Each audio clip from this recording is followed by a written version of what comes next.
What's up, everybody? Welcome to another episode of the Bodacious Rant with Burn and Rye, of course. You know, I don't know who else it would be. That'd be crazy if we had substitutes. I don't even know. I don't even know where we would start for that. I mean, I don't even know what we call them. Just, you know, person in person.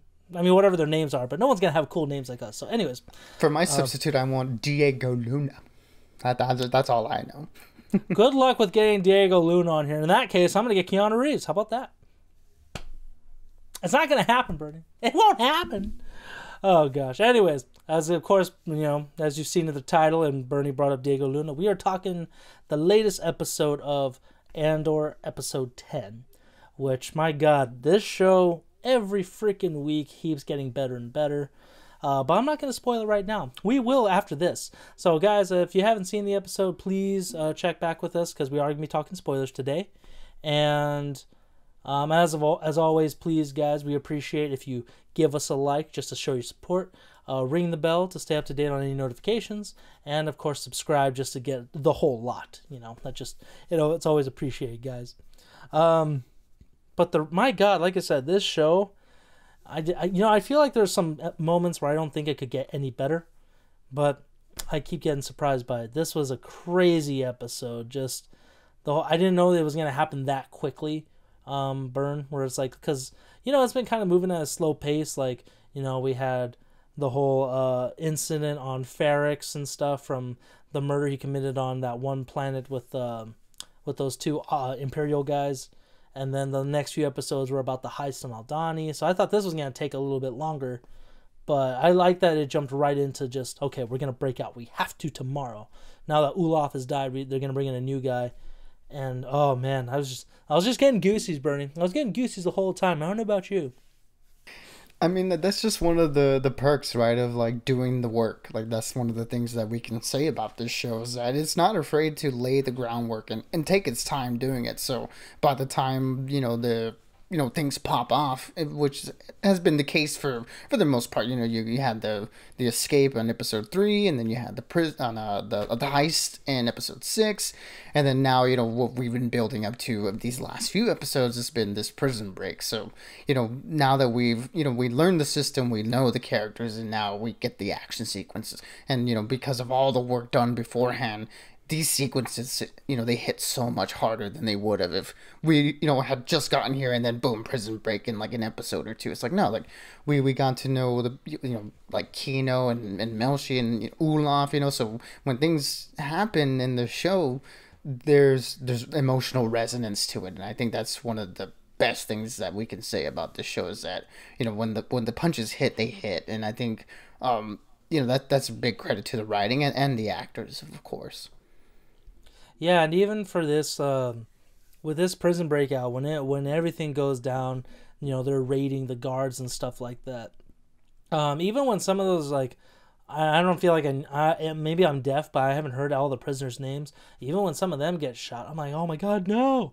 Like one of the redheaded guy at Cassian's station and stuff, when he got shot, I was like, oh, son of a bitch! Like, I just felt bad. But that's, like you said, that's the beauty in the writing as well as the cinematography. Like, you see these characters the last few episodes, you do kind of come to like them, even if you don't know their name, if they don't have much dialogue. You're just like, no, I know that guy. But it was so well done, very, very practical for the most part, and just smart. They really broke it down. And they took advantage of the lack of security at that prison, because once that floor went out, that was just like Andy Serkis just, I forgot what exactly he says, just like, get out, like, fight. I was like, oh shit. If I'm one of those guards, I'd be like, oh no, the prisoners, get back, you savages.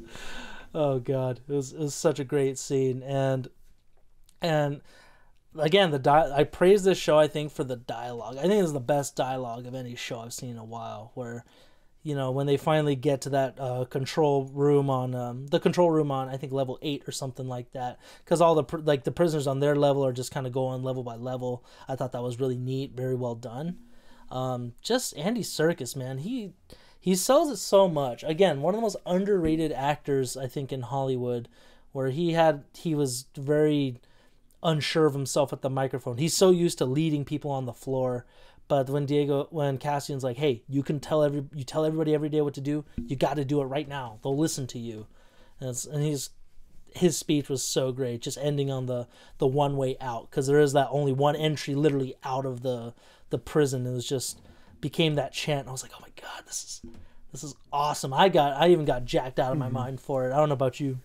No, yeah, I mean, like his, his character progression that we've seen, in these last few episodes, the only episodes that we've gotten to know him, it's been great because, initially when we were introduced to him, I thought my initial impression of him was, of sort of like, for a lack of a better term, I guess like the Uncle Tom, like let's just say like Samuel L. Jackson's character in Django, where they're upholding the establishment, where they're working on behalf of the oppressors, thinking that okay, if I'm with working with them, I won't be subjected to the same brutalities that are going on to the people that were imprisoning and enslaving. So that was my read on him at first, and I couldn't have been more wrong because we do come to learn that he is just another one of these guys. Like his goal at the end of the day is he just wants to get out, and he wants to make that process as seamless and as smooth as possible. And then now that we found out last episode that that is not going to happen for anyone,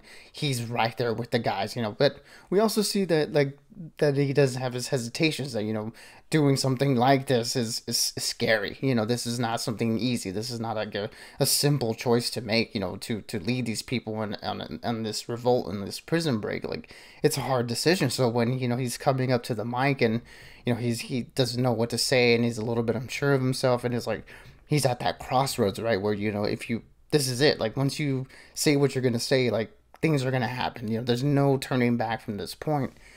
And for the reveal at the end of the episode, where we know how it ends up, like it brings a lot more context into these moments, because we're like, again, it kind of recontextualizes it, where this is truly a sacrificial moment for him in particular, where he's not doing it for himself, he's doing it for literally everybody else. So yeah, just a fantastic character, and then, like you said, Andy Serkis completely underrated, and I'm glad we got to see more of him. We know that he does a lot of motion capture and he gets a lot of credit for that, but sometimes he doesn't get as much credit for just his acting alone. And I think these last 3 episodes have showcased that this guy's a talent in every way, shape, and form.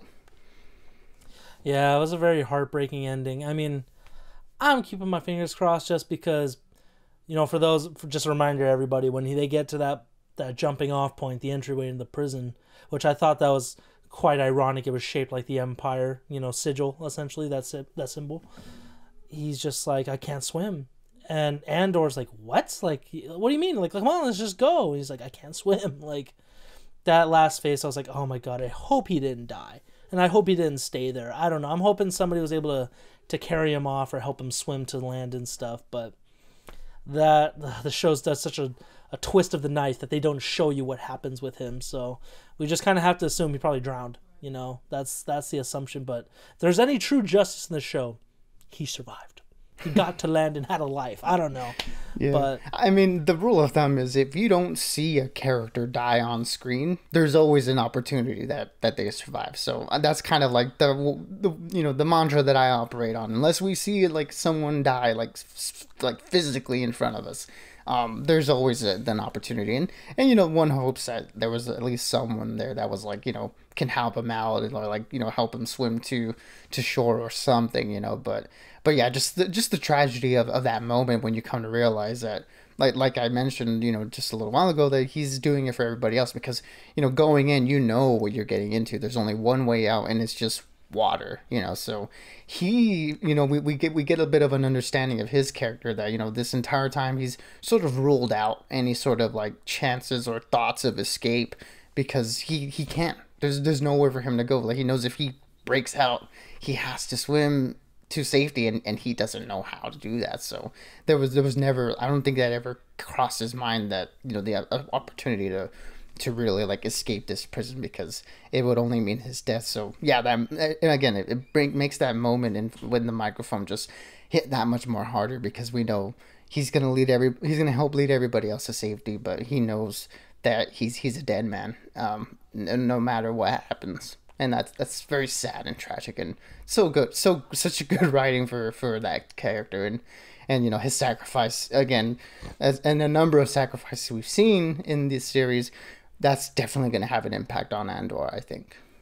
Yeah, I would hope so, just because it's like, you know, Kino had the hope of everybody surviving, and that's essentially what it is. I mean, if that doesn't help Andor get to a certain point, I really don't know what else will, unless we find out what happens with his mom later in the show. But that's neither here nor there yet. I was going to say, too, you either die a Kino, or you live long enough to see yourself as Supreme Leader Snoke. Maybe that's what happens. He becomes Snoke and becomes cloned and a pawn of the Empire. Or, I don't know. We'll have to see. Because also, for those of you who don't remember, he was the voice of Supreme Leader Snoke in the sequel trilogy. So, I forgot about that too. I was like, oh shit, that's right. He was in those ones. So, I like this character a lot better. So, and then we catch up to Mon Mothma and her situation, which was also pretty it was just kind of disturbing when we meet the I forgot that crime leader's name. I know we talked about in the last one, they said his name, but do you remember what it was? No, I don't remember what his name was off the top of my head. It was something like no, I don't, sorry. It's fine, but he just looked, as soon as he walked on screen, he looked sleazy as shit. Just his very almost vibrant hair color, his tunic. I was like, oh god, what does this guy want? And I like that Mon was pretty straightforward. She's like, I don't want to have to owe you anything, so what's the price of you helping us with essentially the rebellion? And he's like, well, your daughter is going to be 13 soon, right? And then, was he trying to marry her, or was he trying to marry off a child of his to her, just to be clear? I think he was trying to marry like one of his like kids to her. Just one of those like power grabs for like generational wealth, because we do know that Mon Mothma is a wealthy person, so it's like, why not get in on that legitimate money other than being a crook, which he essentially is. So yeah, my read was that he was trying to marry off like a kid to her kid. Yeah, I mean, it's still, I was kind of confused by the conversation, because it was implying he was doing it, but it's like, no, he's just trying to follow that tradition. I forgot what planet she's from, but that's the tradition her and her husband followed. The Chandrilan tradition. Yeah, we saw that. They mentioned it when they said her and her husband were married off at a young age together. Yeah, and Mon just clearly said like, yeah, and what makes you think I'm okay with that? Like, I don't want that for my daughter. So I wonder if that's what gets her in the rebellion. Maybe she has to, like, that sacrifice of her, like, almost losing that moral ground or something just for the betterment of it. But I don't think she's like that. So I'm curious about what will happen with that, because he's like, well, I'll see you later. I know you're thinking about it, kind of thing. I forgot what exactly he said in a fancy way, like, well, food for thought. Where he said that's the first time you lied in this conversation or something like that, like where she's like, I'm not considering this offer. He's like, that's the first time you've lied, like, you cheeky son of a bitch. I mean, her daughter is a bit of a douche, so you know what, tough love. You're gonna have to marry this guy's son. Good luck. Imagine, that'd be horrible. Like, that's tough love. Like, you're gonna marry me out to somebody. It's like, hey, I need the money, right? There are some people who sell their children for yaks. That's very hard to come by. You're grounded and you're married now. And then, to that retort, I'd be like, so here's the deal. You're getting money for this. I have to marry someone, but I'm only 13? What the fuck happened? Just, hey. Oh, man. It was just, again, they did it. This show does such a great job with, like, the simplest things. Like, the simplest shots, like, but the dialogue is what really drives it home. With the prison thing. And then that situation was just like, ugh. We went from a happy, helpful moment to gross and just dirty. Like, this show really toys with my emotions. I don't like it sometimes, but I do at the same time. And then the last piece, which ended on just a crescendo of greatness, where we find out that the dude with the stash, the guy who kind of reminds me of the Weasley family, that redheaded dude, he's been the snitch the entire time. I was like, wow, never saw that coming. And I like, just Lucen just came off like so dark in this episode. Like, I mean, he's been kind of like messed up in the other ones, or like, not messed up. What's the word I'm looking for? I guess just I can't think of it at the moment, but you get what I mean, Byrne, where he's been very like just, I can't think of it. No, you know what I mean though. Where it's like you don't really know like where his character's coming from just because he's a spy, you know, so he's always covering his own tracks, so you don't really know where you lie on that, you know, where it's like does he really trust you? Does he like care for you, or is he willing to just like throw you to the wolves when things happen? And yeah, this whole situation where the guy goes into the elevator and like is contacting him on the comms, and the way that it was shot and stuff was like almost like a horror movie. Like it gave me kind of like Saw vibes, where he's like, you know, talking to him through the phone, like hit these buttons, like if this is a trap and stuff, and just like oh damn, like again, it made him a lot more scary of a character, I think, and that was a really cool way to like look at him from another character who's essentially being used by him, and it's kind of like, dang, like, yeah, this guy's ruthless. Yeah, but we learn very much why he's like this, and also what I really like is the setting of it, like getting another insight into Coruscant, because we know it's been a very seedy place from like the Clone Wars show. I don't know about if it's in Rebels much, and then like the movies they've kind of gone onto other sides of Coruscant where it's not in the city, it's in like a refinery, seedy area. So I like that it's like underneath with all these like caverns or something of just metal and like shafts and stuff. I thought that was really cool. But you know how he's telling that officer like, you're a father now, like of course I've been keeping tabs on you, this is all for your daughter, like. And he says, I've had to sacrifice my family, what have you done? Like he tries to, I like how we try to call him out on that, and Lucen just flipped it on him saying, what have I sacrificed? Like happiness, my wife, my family, like any sense of normalcy, like I've given up everything for this. So he's basically saying, if I can give that up, you're gonna be fine. Or else essentially he's basically passively threatening him like, well, that's all for your daughter, right? Like, do you really want her to grow up without a father, essentially? Because that's what happened if you do anything wrong. You don't keep this up. So it's just that delivery, man. Him and Andy Serkis are just they were the best parts of this episode so far. They're my favorite characters besides Andor, and goddamn, it's just great stuff. I can't believe we only have 3 episodes left. I'm very sad about that. Yeah, and there was a particular line that he says where he says like, I burn my life so that there can be a sunrise that I will never see, or something to that effect. I was like, man, like way to like put everything into perspective. Well, yeah, like we see that he kind of has no other like things going on in his life other than this rebellion and try to get it going. So yeah, he is sacrificing a lot, but at the same time, he's also kind of like a monster to the people that he's like affecting in a way. And again, it brings the whole moral gray stuff to this rebellion and to these characters that I'm very much enjoying from this series. Yeah, I'm not gonna lie, that was such a crazy line to really like delivered on. It works on both ways in my opinion. One where it's like he's truly sacrificed everything for the rebellion, but at the same time it's also like, I don't know if I necessarily trust completely all of it. Like, because there's always those characters in, like, whether it be movies like this or whenever there's, like, a warring faction or something like that, someone's always on one side, like, I've given up everything for this. When really there's an ulterior motive. Like, no, I think you secretly want something. So I don't know if I think we're going to kind of find out a little bit more, or hopefully we will, about what truly led him into this. You know what I mean? Yeah, I mean, I guess we really don't know, like, sort of, like, what his entry level point was into this. Like, what is the thing that inciting incident that led him to wanting to, like, do this thing. So, yeah, maybe we'll get that at some point, but I don't know. I guess we'll have to find out either by the end of this season or by the end of this series. I can't really say, but it'll be interesting to see, like, where that goes. Exactly. I'm excited. Like, again, I'm bummed that we only have a few more episodes left, but... anything else popped out at you this episode, Byrne, or did we kind of cover everything?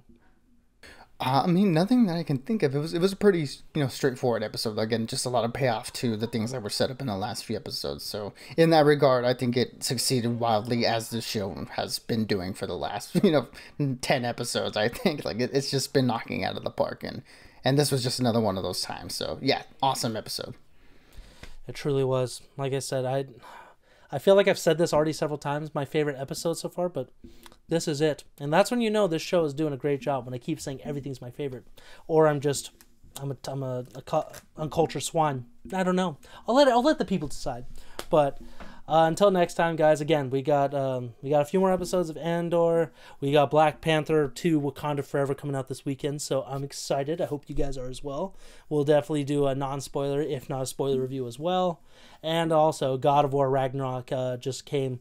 Both Bern and I got our Jotnar editions, so I was playing with the hammer a little bit last night. I'm kind of excited. Just It's like it doesn't come back to me when I open my hands. Well, why isn't that working? I'm just new hammer goofing, just goofing. But again, guys, as always, we appreciate the support, and stay bodacious and keep on ranting for the both of us. Absolutely, everybody. Be good, be safe, and as always, we'll catch y'all on the next one.